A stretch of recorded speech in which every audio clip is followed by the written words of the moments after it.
राऊतांसाठी शब्दकोश नव्हे अश्वकोशची गरज, नवनाथ बन यांची सडकून टीका.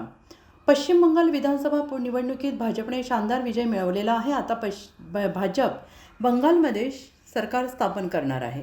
या विजयानंतर बोलताना पंतप्रधान नरेंद्र मोदी यांनी आज श्यामाप्रसाद मुखर्जी यांच्या आत्म्याला समाधान मिळालं असेल असं विधान केलं आहे आणि यावरून शिवसेना ठाकरे गटाचे खासदार संजय राऊत यांनी सडकून टीका केली.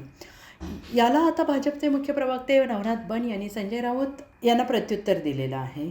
संजय राऊत यांनी म्हटलेलं आहे की श्यामाप्रसाद मुखर्जी यांच्याविषयी सत्य बोलायला लावू नका, ज्याने कलकत्त्यामध्ये मुस्लिम लीगच्या सरकारमध्ये सहभाग घेऊन स्वातंत्र्य आंदोलनाला विरोध केला.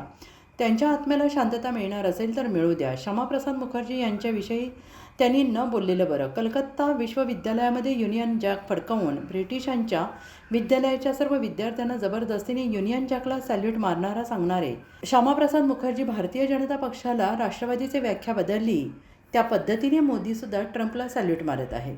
मध्ये शब्दकोश किंवा विश्वकोश असतो तसा नरकतीर्थ संजय राऊत यांनी अश्वकोश निर्माण केला पाहिजे. अश्वकोश का हे नरकतीर्थ संजय राऊत यांच्याच भाषणामध्ये सांगायचं असेल, त्यांच्याच शब्दात सांगायचं असेल तर जी भाषा ते वापरतात, जे शब्द ते वापरतात त्या शब्दांसाठी शब्दकोश नाही तर अश्वकोश हा शब्द योग्य राहील. कारण त्यांनी वापरलेल्या शब्दांमुळे उभाटा गटाला अक्षरशः अश्व लागलेले आहेत. त्यांच्या पक्षाची पूर्ण वाताहत झालेली आहे. त्यामुळे नरकतीर्थ संजय राऊत यांनी अश्वकोश प्रसिद्ध केला आणि त्याची प्रसिद्धी उद्धवजी ठाकरे यांच्या हस्ते केली. तर पक्षाची जी वाताहत झालेली आहे ती वाताहत का झाली हे महाराष्ट्राला लक्षात येईल.